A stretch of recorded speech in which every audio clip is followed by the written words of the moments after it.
여러분 안녕하십니까? 제이크 목사입니다. 제가 사는 안성은 오늘 온종일 늦가을을 재촉하는 이슬비가 내렸습니다. 오늘 성경예언대학원에 참여하신 여러분과 저의 심령의 밭에 주의 재림을 재촉하는 늦은 비 이슬비가 촉촉히 내리시게 되기를 간절히 바랍니다. 오늘 성경예언대학원 5번째 요한계시록 강의를 시작하겠습니다. 오늘 한 100카트 이상의 화면이 준비가 되어 있는데 준비된 50분 동안 얼마나 할지 제가 잘 모르겠습니다. 최선을 다하여 진행을 하고 만약에 끝내지 못하면 다음 주에 한 번 더 이어서 하도록 하겠습니다.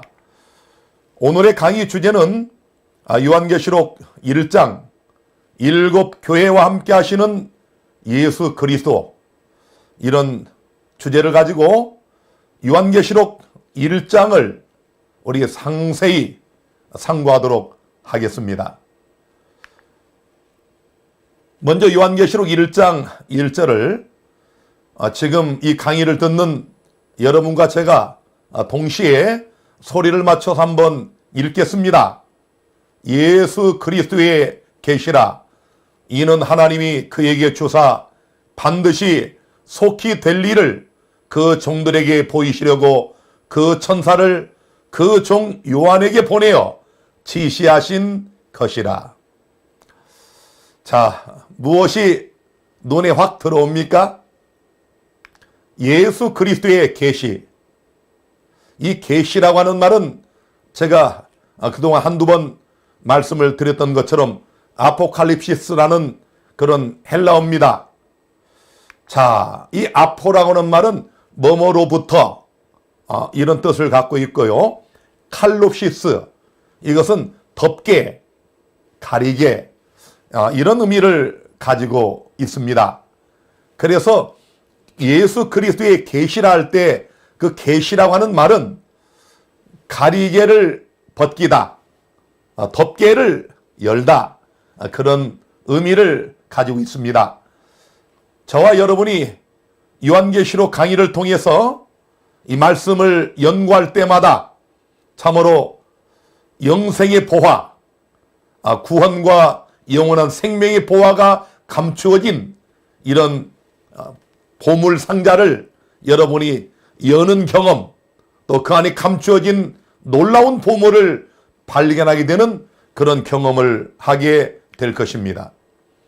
예수 그리스도의 계시라고 하는 말은 두 가지의 의미가 있습니다. 첫째는 예수 그리스도로부터 온 계시, 다시 말하면 예수님이 사도 요한에게 주신 계시, 이런 뜻을 가지고 있고요. 두 번째는 예수 그리스도에 대한 계시, 이런 의미를 갖고 있습니다. 그래서 요한계시록은 예수 그리스도의 베일을 벗기는 예수 그리스도에 대한 계시이다 라고 생각하면 정확하겠습니다. 자, 예수께서 하늘로 승천하시는 장면입니다. 사도 요한이 이 장면을 직접 목도한 사람입니다. 서기 31년 푸른 창공을 가르시며 하늘로 승천하시는 초자연적인 그런 기적을 어린 제자, 예수님을 가장 뜨겁게 사랑하던 요한이 직접 목도했습니다. 자, 그리고 밤모섬에 끌려와 있는데 한 60년의 세월이 흘렀습니다. 사도 요한과 함께하던 많은 제자들이 다 순교를 당하고 이제 마지막 남은 예수님의 사도, 예수님의 사랑받던 제자 사도 요한, 얼마나 예수님의 오심을 기다렸겠습니까? 승천하실 때 분명히 두 천사가 약속을 했거든요. 너희가 오늘 본 이 예수는 너희가 가심을 본 그대로 다시 오시리라. 이 놀라운 약속을 들었기 때문에 60여 년의 삶이 지나가면서 목숨을 다하여 예수님의 복음을 전파하던 사도 요한이 얼마나 주님의 오심을 기다렸겠습니까? 마라나타, 주님 언제 오시렵니까? 주님 곧 오시지요. 너무 간절히 사도 요한은 예수님이 보고 싶어 그렇게 날마다 아침마다 눈을 뜨면 하늘을 봤겠지요.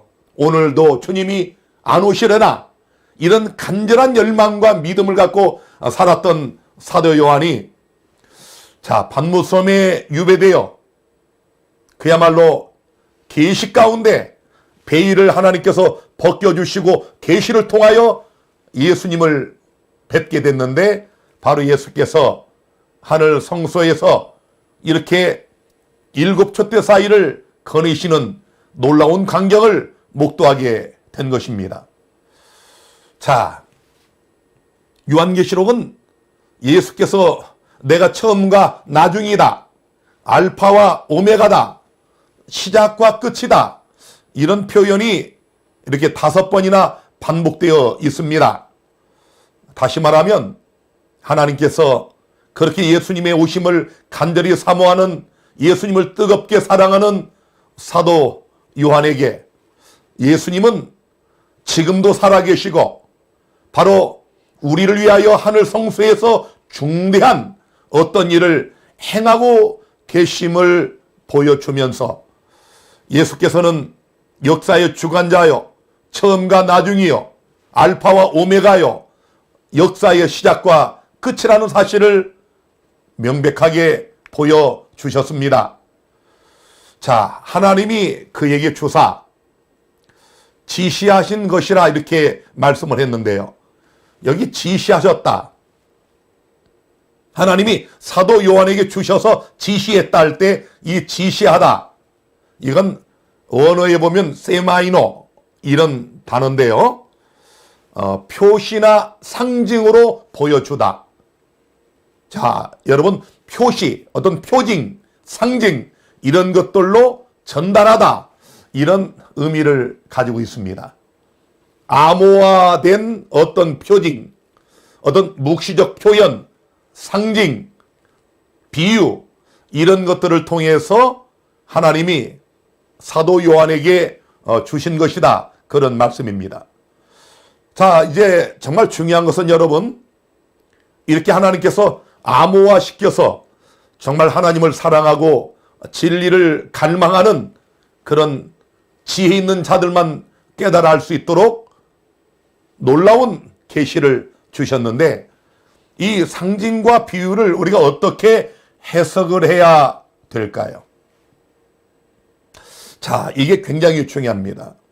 이 문제를 잘못해서 빗나간 그런 엉터리 해석들, 멸망에 이르게 하는 억지 해석이 얼마나 많은지 모릅니다. 하나만 예를 들어 보겠습니다. 유튜브를 이렇게 찾아보면 그래도 이 계시록에 관한 구독자를 가장 많이 가지고 있고, 또 이 요한계시록 설교를 가장 많이 하는 한 목사가 있습니다. 개신교의 한 목사인데요. 이분의 이 강의를 제가 유의하여 들어봤습니다. 그 중에 한 화면을 제가 캡처해 왔는데요. 1. 이방교회 휴거, 2. 대관식, 3. 일곱인, 4. 일곱나팔, 이런 식으로 잘 보세요. 그 다음에 이스라엘의 휴거가 있고, 환란 성도 휴거가 따로 있고, 성전 봉쇄하고, 7대접이 있고, 지상재림한다. 이게 어떤 이야기일까요? 여러분, 이렇게 보시면은 지금 현재 이방교회 시대 요한계시록 1, 2, 3장 이렇게 해놓고, 그 위에 보시면 휴가는 그림 해놨죠. 휴거. 예수님이 공중재림에서 휴거를 하고, 그래서 이 땅의 이방교회는 환란을 통과하지 않는다. 그러면서 6장의 일곱인, 8장 9장에 일곱 나팔. 자, 그 다음에 12장에 이스라엘, 이건 육적인 이스라엘이 회복이 된다는 거예요. 그 다음에 666이 나오고, 자 7년 환란이 시작이 되고, 자 15장에 환란 성도가 나오고, 자 그 다음에 일곱 대접, 일곱 재앙이 있고, 그 다음에 19장부터 보면은 지상재림이 있다. 자 여러분 어떻습니까? 참 제가 예언 연구 전문가로서 이들의 이런 해석을 보면 기가 막힙니다. 성경 어디에 예수님의 재림을 두 가지로 쪼개놨던가요? 참 기가 막히지 않습니까? 우리의 복스러운 소망인 예수님의 재림은 성경 전체를 걸쳐서 오직 한 번밖에 없습니다. 재림은 오직 하나예요.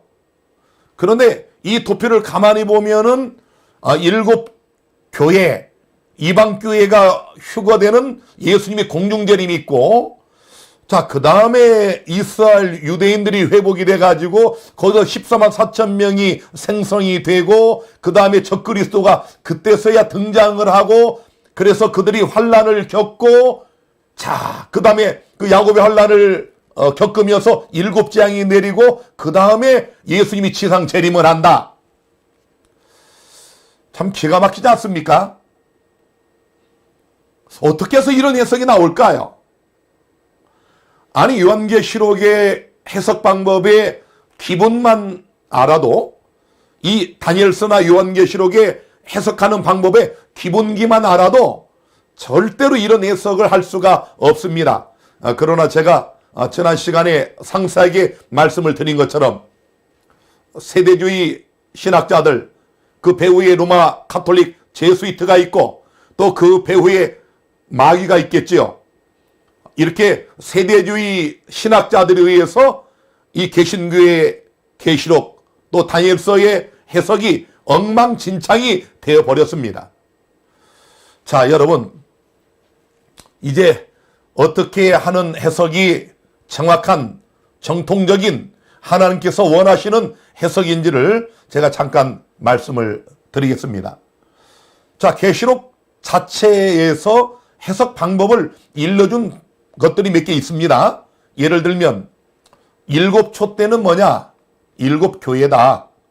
계시록 1장 20절에 보면 내 본 것은 내 오른손에 일곱 별의 비밀과 일곱 금촛대라. 일곱 별은 일곱 교회의 사자요 일곱 촛대는 일곱 교회니라. 자 의심의 여지가 없습니다. 여러분 분명히 요한계시록은 상징과 묵시적인 표현, 암호화된 그런 표시들이 많이 나타나 있지만 성경 자체에서 어떤 것들은 이렇게 해석하라고 하면서 자체적으로 해석을 해놨습니다. 자 그래서 일곱 촛대, 일곱 교회, 촛대는 교회다. 자 그 다음에 용은 사단이고 마귀다 라고 계시록 12장 9절에 큰 용이 내어 쫓기니 옛뱀 곧 마귀라고도 하고 사단이라고 하는 온천하를 꿰는 자라. 분명히 여기 용이 누구냐? 마귀다, 사단이다 라고 자체적으로 해석을 해놨지요. 복습을 해봅니다. 요한계시록은 그 자체적으로 촛대는 뭔가? 촛대는 교회다 이렇게 해석을 해놨어요. 또 용은 무엇인가? 마귀라고도 하고 사단이라고도 하는 바로 그 자다. 그것이 용이다 라고 해석을 해놨습니다. 자, 그 다음에 짐승은 왕이라고 자체적으로 해석을 해놨습니다. 계시록 17장 11절에 전에 있었다가 시방 없어진 짐승은 여덟째 왕이니 일곱 중에 속한 자라. 저가 멸망으로 들어가리라. 짐승은 왕이구나. 분명하죠. 또 물은 백성과 무리 혹은 열국과 방언이라고 자체적으로 해석을 해놨습니다. 계시록 17장 15절에 또 천사가 내게 말하되 내가 본 바 음녀에 앉은 물은, 자 물은 백성과 무리와 열국과 방언들이라고 명확하게 의심의 여지가 없도록 해석을 해놨지요. 이런 기본기를 잃어버리면 안 됩니다. 자, 요한계시록을 해석할 때 짐승은 뭐다? 왕이다. 혹은 그 왕이 다스리는 나라다. 이렇게 보면 정확하고요.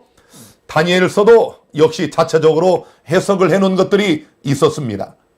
금머리는 느부갓네살 왕이라고 다니엘서 2장 38절에 다니엘이 그렇게 해석을 해 줬습니다. 또 짐승은 왕이나 혹은 나라임을 다니엘서 7장 17절에 그 내 큰 짐승은 내 왕이라 세상에 일어날 것이라고 분명히 이렇게 말씀을 했고요. 다니엘서 7장 23절에 모신자가 이처럼 이르되 넷째 짐승은 곧 땅의 넷째 나라다. 그래서 짐승은 왕 혹은 나라를 가리킨다. 이것이 기본기예요. 이것이 다니엘서와 요한계시록을 우리가 연구하고 그 상징적인 것들을 해석할 때 적용할 수 있는 기본적인 것들입니다.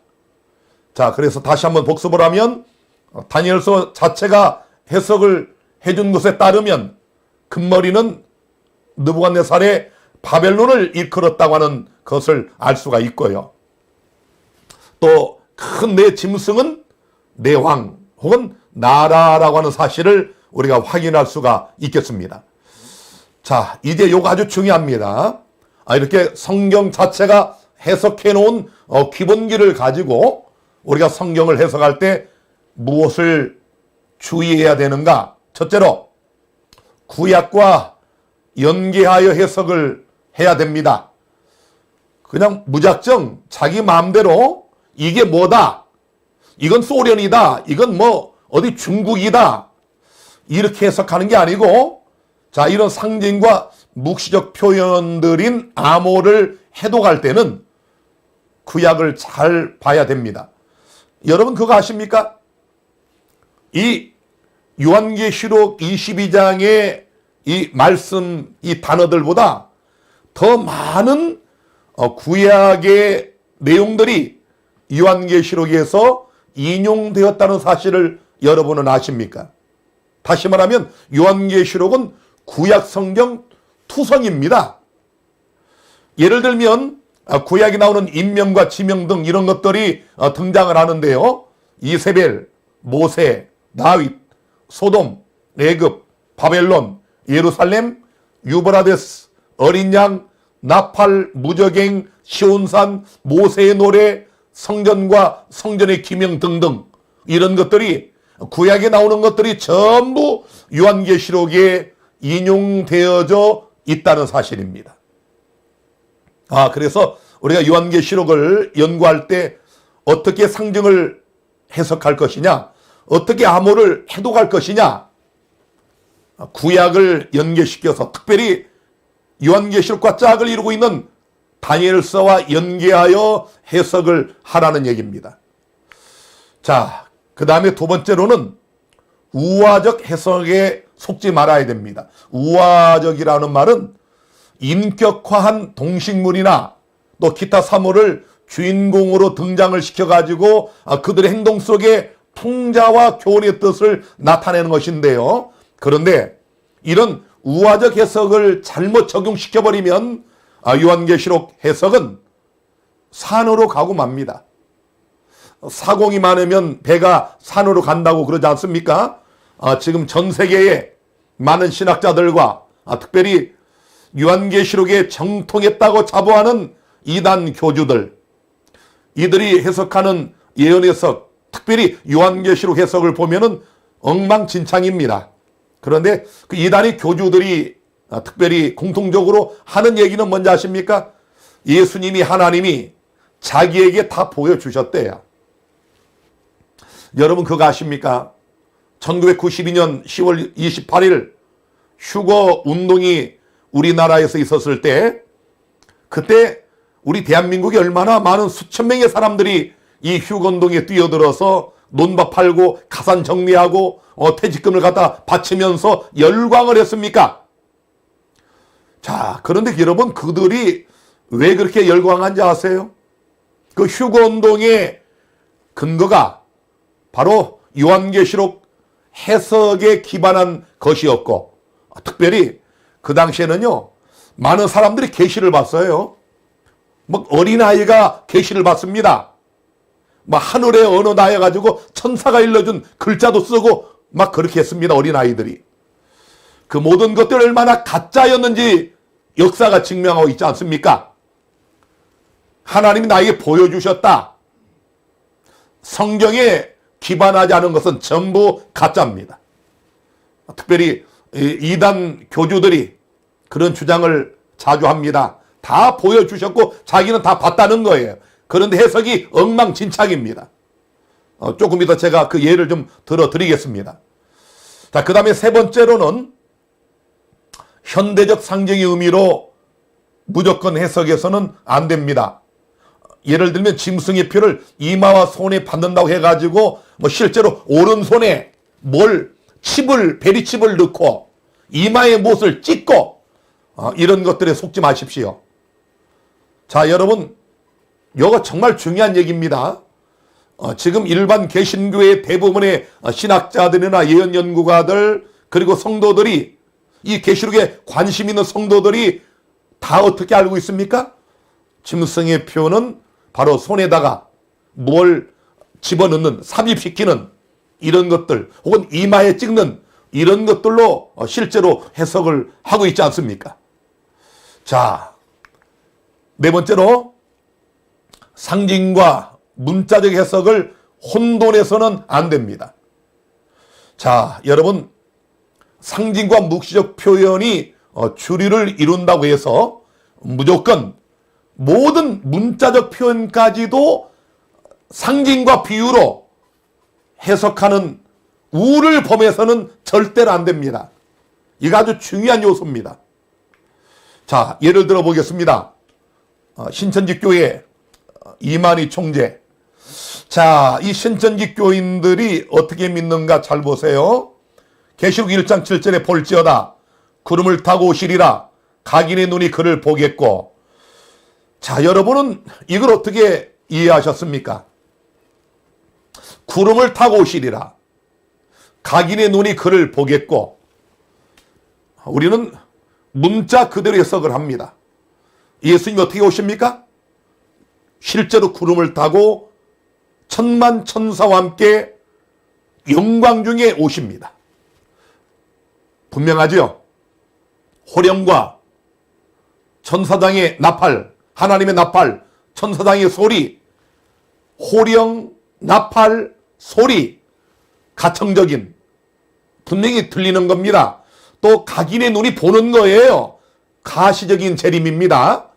자, 그런데 이분이 이 신천지의 이만희 교주가 어떻게 해석하는가 잘 보세요. 여기 신천지의 강사가 우리 교회식으로 하면 목사라고 합니다. 거기는 목사가 없어요. 이 신천지 교회는 개신교의 모든 목사는 다 타락한 목자들입니다. 유일하게 타락하지 않은 목자가 이만희 총재라고 그들은 믿어요. 자, 그러면서 육적인 구름을 타고 온다. 여기 트윗을 보면은 김구름 2000년 만에 구름 타고 오신 예수님 진짜 대박. 자, 정말 구름을 타고 온다? 그게 진짜 실제적인 구름인가? 자, 육적인 구름을 타고 공개적으로 오신다? 뭐 막 사진 찍고 핸드폰으로 촬영하는 그런 모습을 이렇게 하면서 공중에서 천만 천사와 함께 구름을 타고 이 땅에 공개적으로 예수님이 재림하시는 것을 조롱하는 겁니다. 그런 재림은 없다는 거예요. 그러면서 이 강사가 이것 보세요. 자, 이런 양떼 구름을 타고 올까요? 새털 구름을 타고 올까요? 너무 작지 않나요? 밑으로 빠지지 않을까요? 이렇게 조롱을 하면서 설교를 합니다. 예수님이 땀 흘리는 거 보세요. 예수님이 그 구름을 타고 오다가 빠지면 어떡하느냐? 참 기가 막히지 않습니까? 그러면서 실구름 타고 오실까? 뭉게구름 타고 오실까? 하늘의 구름만 쳐다보고 있어야 할까요? 이렇게 조소하고 조롱을 합니다. 자, 그러면서 이 강사가 또 뭐라고 그러는가 하면은 예수님이 구름을 타고 오시면 아니 지구가 얼마나 넓은데 아니 대한민국에 오시면 저 미국에 있는 사람들은 못 보는데 뭐 손오공이라도 돼서 뭐 이 턴을 뽑아 머리털을 뽑아서 훅 불면은 예수님이 이렇게 수천 수만이 되나? 자, 이런 얘기까지 하면서 예수님의 재림을 조롱합니다. 구름 타고 온다는 것은 있을 수 없다는 거죠. 자, 그러면서 여기 마태복음 24장 30절에 인자가 구름을 타고 큰 능력과 영광으로 오는 것을 보리라, 이 말씀을 일반 개신교의 타락한 목사들은 구름은 그냥 구름이야, 이 진짜 구름이라고 가르친다는 거예요. 웃긴다는 겁니다, 이분들이 볼 때는. 자, 그러면서 자, 여러분, 이 구름이 뭘까요? 이건 비유입니다. 그래, 비유. 패러블. 이 비유라는 걸 모르고 이 일반 개신교의 목사들이 타락을 해서 눈이 어두워져서 진리를 분간을 못한다는 겁니다. 그러면서 이분이 말하기를 계시록 1장 7절에 구름을 타고 온다는 말씀은 구름은 천사를 일컫는다. 천사는 영이다. 잘 보세요, 여러분. 여러분 혹시 여러분이 성경 66권을 예수님 믿고 교회 다니시면서 많이 읽으셨는데 혹시 구름이 천사라고 하는 말 들어보셨나요? 얼마나 기가 막힙니까? 아니 여러분, 구름이 왜 천사인가? 성경에 근거 있습니까? 자, 그런데 천사는 영이다. 구름은, 영은 보이지 않는 것이기 때문에 구름을 타고 오신다고 하는 말은 보이지 않게 오신다는 말이다. 이런 것을 억지 해석이라고 그러는 겁니다. 아니 성경 66권 어디에 구름이 천사라고 그렇게 기록한 말씀 보셨습니까? 참 기가 막히지 않습니까? 자, 그러면서 이 사람들은 이것 봐라, 구름은 보이지 않게 하는 그런 역할을 하는 것인데 이건 천사다, 천사는 영이다. 그러므로 예수님이 구름을 타고 오시리라. 이 계시록 1장 7절은 예수님이 사람들의 육신적인 눈에 보이지 않게 몰래 오신다는 뜻이다. 자, 여러분, 그래서 이런 이단 교주들, 여기 신천지 이만희 씨뿐만 아니라 그동안 박대선이도 그랬고 뭐 이 땅의 소위 자칭 메시아, 자칭 그리스도라고 하는 모든 교주들이 한결같이 자기들이 동방인 해돋는 곳인 대한민국에서 이렇게 몰래 영으로 재림한 재림주라고 주장을 했습니다. 그 중에 많은 교주들이 죽었고요. 자, 또 이 나머지 교주들이 남았고 또 이렇게 엉터리 해석하는 이런 목사나 이런 분들이 예수께서 구름을 타고 오신다는 이러한 성경의 명확한 말씀조차도 엉터리로 해석을 해서 예수님이 구름을 타고 오는 재림이라는 것은 없다. 눈에 보이지 않게 오신다는 뜻이다. 이렇게 성경을 완전히 엉터리로 해석을 하는 겁니다. 자, 그러면서 이 강사가 예수님께서 다시 오시는 때 어디에 오셔서 무엇을 하시는지를 요한계시록에 상세하게 기록을 해놨다. 그게 누군지 아느냐? 이만희 총재다. 그래서 신천지 교회는 이만희 씨가 눈에 보이지 않게 이 땅에 재림해 있는 재림주라고 굳게 믿고 있는 겁니다. 자, 여러분, 성경을 잘못 해석하면 이렇게 배가 산으로 올라갑니다. 자, 여러분, 아까 제가 예언을 해석할 때 주의할 점을 강조할 때 말씀드렸어요. 이 상징과 문자적 표현에 이걸 혼돈하지 마라. 문자를 무조건 상징과 비유로 해석하는 우를 범하여서는 안 된다 말씀드렸죠. 자, 마태복음 24장 30절에 그때 인자의 징조가 하늘에서 보이겠고 그때 땅의 모든 족속들이 통곡하며 그들이 인자가 구름을 타고 능력과 큰 영광으로 오는 것을 보리라. 여러분 어떻습니까? 우리 예수께서 마태복음 24장에 이 말씀 주실 때 이게 상징입니까? 아니 그러면 신천지식으로 성경을 그렇게 해석하면은 인자도 상징입니까? 징조도 상징입니까? 하늘도 상징입니까? 아니 모든 족속이 통곡하는 것도 상징입니까? 예수님이 마태복음 24장에는 거의 문자적으로 말씀을 하셨고요.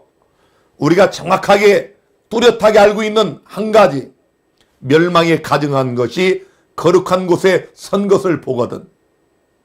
이 재림징조의 최후의 것을 말씀하실 때에만 선지자 다니엘의 말한 바,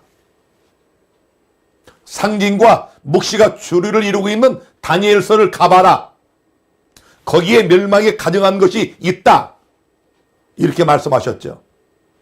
자, 이 마태복음 24장은 어떤 상징과 묵시적 표현으로 애매하게 하신 말씀이 아닙니다. 인자의 징조가 문자고 하늘에서 보이겠고 이게 문자고 땅의 족속들이 통곡하며 우는 것도 문자고 또 예수께서 구름을 타고 능력과 큰 영광으로 오는 것도 그냥 문자적인 표현입니다.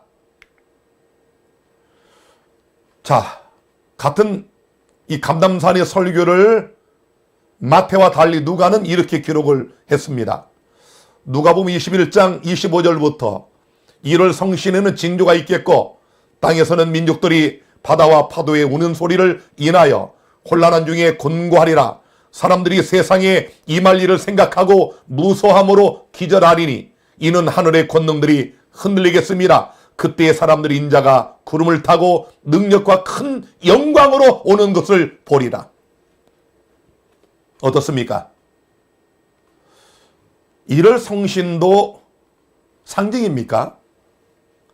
아니 땅에서 민족들이 바다와 파도에 우는 소리 때문에 혼란한 중에 곤고하리라. 이것도 상징입니까? 사람들이 세상에 임할 일을 생각하고 무소함으로 기절하리니 이것도 상징인가요? 그냥 평이로운 우리 삼척동자가 봐도 이건 상징이 아니고 평범한 문자적 표현이 아니겠습니까? 이렇게 요한계시록 1장 7절에 볼지어다 구름을 타고 오시리라 할 때 그게 어떤 뜻일까 하고 그걸 바르게 해석하는 방법은 이미 예수님께서 문자적으로 이 재림에 대하여 하신 말씀을 찾아서 연결하면 올바른 답이 나오는 겁니다. 예수님은 실제로 구름을 타고 이 땅에 오십니다. 자, 그런데 신천지 강사가 비아냥거린 것처럼 아니 사람이 어떻게 구름을 타나? 구름이 빠지는데 참 하나님의 능력을 어떻게 알고 저런 얘기를 할까요? 그렇다면 만약 신천지 교회 논리대로 하자면 열왕기하 2장 11절에 두 사람이 엘리야와 엘리사죠. 두 사람이 행하며 말하더니 호련히 불수레와 불말들이 두 사람을 격하고 엘리야가 회리바람을 타고 승천하더라. 아니 우리 신천지 교회 식으로 하면은 바람을 타고 하늘 갑니까? 바람을 타고 이건 구름보다 더한데요.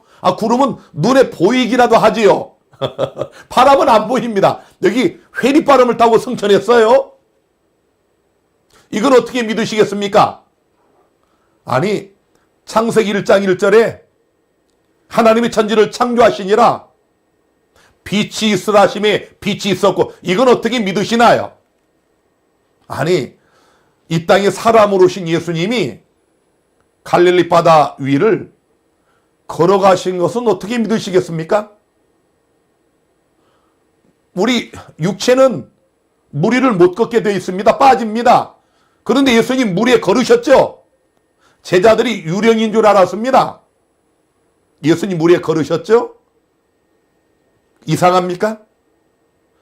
아니 오병이의 기적, 어떻게 물고기 2마리와 떡 5개로 5,000명을 먹이고 12왕줄이가 남습니까? 아니 죽은 자가 살아나다니? 구름 타고 오신다는 게 못 믿어지시면 죽은 자가 살아나는 것은 어떻게 믿습니까? 어떻게 부활을 믿나요? 어떻게 신천신지를 믿습니까? 아니 신천지 교인들은 새하늘과 새 땅을 요약한 신천지, 교회 이름도 신천지입니다. 아니 하나님께서 새하늘과 새 땅을 재창조하셔서 우리에게 주신다고 하는데 그걸 어떻게 믿습니까? 기가 막히지 않습니까? 물 위를 걸으신 예수님이 왜 구름을 타고 못 오십니까? 우리 인간이 상상할 수 없는 방법, 이 말은요 다르게 표현하면 인간은 결단코 흉내 내릴 수 없는 방법으로 예수님은 오신다, 그런 얘기입니다. 그래서 이만희 씨가 구름 타고 오는 걸 흉내를 못 내는 겁니다. 박대선이가, 문선명이가, 한학자 씨가, 정명석 씨, 조희성 씨, 박명호 씨, 안상홍 씨, 이런 거짓 메시아들이 구름 타고 오는 걸 흉내를 못 내는 겁니다. 그래서 구름 타고 오시는 겁니다. 아니 만약에 예수님이 볼지어다 비행기를 타고 오시리라 그렇게 표현했으면 아마 비행기 타고 온 메시아가 1년에 한 명씩 나올 수도 있어요. 그렇지 않습니까? 이 땅에 그 어떤 인간도 흉내낼 수 없는 방법, 예수님은 구름을 타고 오십니다. 구름을 타고 이 땅에 오시는 그분이 진짜 성경에서 예언한 예수 그리스도이십니다. 자, 이렇게 예수님께서 하늘을 승천하실 때 잘 보세요 여러분. 구름이 그들을 가리워 보이지 않게 했다. 신천지 교인이나 이런 그 이단 교주들은 이것 봐라, 구름이 가리워 보이지 않게 했다, 안 보이게 온다, 여호와 증인들도 그렇게 믿거든요. 자 여러분, 이게 그런 뜻일까요? 잘 보세요. 가로되 갈릴리 사람들아 어찌하여 서서 하늘을 쳐다보느냐, 너희 가운데에서 올리우신, 하늘로 올리우신 이 예수는, 이것 보세요. 제자들이 목도했습니다. 그렇지 않습니까? 너희 가운데서 올리우신, 사도 요한이 직접 봤어요. 베드로가 봤습니다. 마태가 봤어요. 도마가 봤습니다. 제자들이 예수님이 승천하신 모습을 봤습니다. 그래서 이렇게 너희 가운데서 너희가 본 그대로 하늘로 올라가신 이 예수는 너희가 하늘로 가심을 본 그대로 오시리라. 아니 얼마나 분명합니까?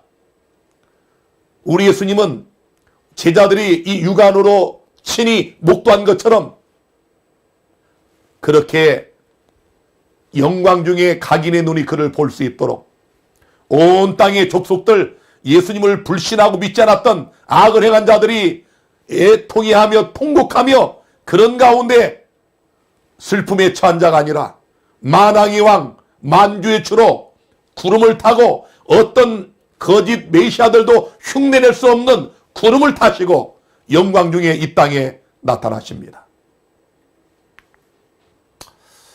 자, 속히 될 일을 보여주셨다. 요한계시록의 기록 목적을 여기 볼 수가 있습니다. 여러분, 속히 될 일이라고 하는 이 원어를 좀 더 정확하게 해석을 하면은 반드시 일어나야 할 일, 그런 뜻입니다. 제가 이 말씀을 준비하면서 이 부분에서 가슴이 뛰었습니다. 이게 제가 잘 알고 있는 말씀이지만은 이게 준비하는 과정에서 내가 읽는 말씀, 내가 연구하는 말씀, 내가 가르치는 요한계시록의 이 말씀이 반드시 일어나야 할 일이구나. 계시록 22장 6절, 하나님께서 이 계시록을 마무리 짓는 마지막 장에서 또 그가 내게 말하기를 이 말은 신실하고 참된지라, 주 곧 선자들의 영의 하나님이 그의 종들에게 결코 속히 될 일을 보이시려고 그의 천사를 보내셨도다. 아, 얼마나 놀라운 약속입니까? 사랑하는 우리 대학원생 여러분, 여러분과 제가 지금 오늘 5번째 강의의 말씀을 듣고 있는데, 이 말씀이 뭡니까? 반드시 일어나야 할 일입니다. 그냥 속히 될 일, 이 의미보다 이 원어적 의미, 반드시 일어나야 할 일. 그러므로 짐승의 표 시행이 됩니까? 반드시 됩니다. 짐승 우상이 정말 미국에서 세워질까요? 반드시 세워집니다. 살아계신 하나님의 인을 치는 일이 있을까요? 지금 신속하게 진행 중에 있습니다. 예수님 정말 재림하실까요? 반드시 그분은 곧 오십니다. 내가 진실로 속히 오리라고 약속했지 않습니까? 계시록 2장 16절에 그러므로 회개하라. 그리하지 아니하면 내가 내게 속히 임하여 내 입의 검으로 그들과 싸우리라. 내가 속히 임하여. 또 계시록 3장 11절에도 내가 속히 임하리니 내가 가진 것을 굳게 잡아 아무나 내 면류관을 빼앗지 못하게 하라. 사랑하는 우리 대학원생 여러분, 제가 오늘 아침 일찍이 충북 충주 한 장례식장을 다녀왔습니다. 제가 운영하는 우리 요양원에서 한 5, 6개월 계시다가 이곳을 한 2달 전에 떠나신 한 장로님께서 80세의 일기로 며칠 전에 계단에서 뒤로 넘어지시는 바람에 사고로 인하여 돌아가셨어요. 제가 오늘 장례 예배를 드리고 이제 발인하여 그 관을 이게 들고 나와서 운구하여 그 차에 올리는 그 장로님이 누워 계신 관을 보는데 갑자기 눈물이 나왔습니다. 마음이 울컥했습니다. 평생 재림신앙을 갖고 예수의 재림을 기다렸던 분이십니다. 저와 함께 예배드린 때가 엊그제인데, 얼마 전인데 고인이 되어 누워서 화장장으로 떠나는 그 모습을 보는데 제가 많은 생각을 했습니다. 우리 부모님 세대를 비롯하여 2000년 동안 얼마나 많은 믿음의 사람들이 이 주님의 오심을 기다렸습니까? 진실로 내가 속히 오리라. 여기 지금 말씀 보세요. 내가 속히 임하여 내가 속히 임하리니 보라 내가 속히 오리니 이 책의 예언의 말씀을 지키는 자가 복이 있으리라. 그 장로님도 이런 말씀을 수도 없이 일평생 동안 읽으시고 들으시고 또 아셨던 말씀 아닙니까? 그런데 속히 오실 주님을 육안으로 뵙지 못하고 돌아가셨어요. 우리가 언제 그렇게 될지 아무도 모릅니다. 그래서 아까 뭐라고 그랬습니까? 내가 속히 임하리니 내가 가진 것을 굳게 잡아 아무나 내 면류관을 빼앗지 못하게 하라. 여러분의 생명의 면류관, 의의 면류관을 마귀에게 빼앗기지 마시기를 바랍니다. 믿음의 손으로 굳게 주님의 십자가를 붙잡게 되기를 바랍니다. 계시록 22장 12절에 보라 내가 속히 오리니 내가 줄 상이 내게 있어 각 사람에게 그의 일한 대로 갚아주리라. 얼마나 놀라운 약속입니까? 여러분, 이렇게 계속 반복되는 말씀, 내가 속히 오리라. 이 약속을 다시 한번 오늘 이 저녁에 우리 마음에 깊이 새기시게 되기를 간절히 바랍니다. 요한계시록 22장 20절 우리 다 같이 한번 읽겠습니다. 이것들을 증거하신 시작. 이것들을 증거하신 이가 가라사대 내가 진실로 속히 오리라 하시거늘 아멘 주 예수여 오시옵소서. 얼마나 놀라운 약속입니까? 이 요한계시록의 말씀을 다 기록하신 주님께서 요한계시록 마지막 장 마지막 절에서 말씀하시기를 내가 진실로 속히 오리라. 아멘 주 예수여 오시옵소서. 이 마지막 멘트가 오늘 이 강의를 듣는 여러분과 저의 고백이 되기를 간절히 바랍니다. 사도 요한이 얼마나 주님의 오심을 기다렸겠습니까? 여러분, 사도 요한이 기다린 재림과 여러분과 제가 기다리는 재림은 의미가 다릅니다. 내가 하늘에 아버지 집에 갔다가 금방 다시 온다, 내가 다시 오마, 이런 말을 사도 요한이 직접 들었어요. 내가 가서 너희를 위하여 처소를 예비하면 내가 다시 와서 너희를 내게로 영접하여 나 있는 곳에 너희도 있게 하리라. 사도 요한은 이 말씀을 자기 세대에 이루어질 말씀으로 믿었습니다. 그래서 이 사도 요한이 60년 이상 그 숱한 핍박과 박해 속에서도 예수의 복음을 증거하다가 밤무섬에 와서 이제 그가 아마도 다니엘서의 기록도도 생각을 하고 거기에도 분명히 뜨인 눈이 날라와서 신상을 쳐서 거기에 하나님의 영원한 나라가 세워지는 놀라운 장면들이 있지 않습니까? 또 예수님께서 감람산에서 사도 요한과 제자들에게 주신 그 말씀이 얼마나 깊이 마음에 새겨져 있을까요?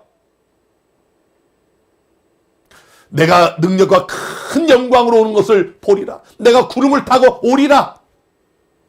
그래서 일평생 얼마나 간절한 마음으로 이 재림을 기다렸겠습니까? 오늘 여러분도 우리 주님의 오심을 기다리십니까? 저도 우리 주의 오심을 누구보다 간절히 사모하고 기다립니다.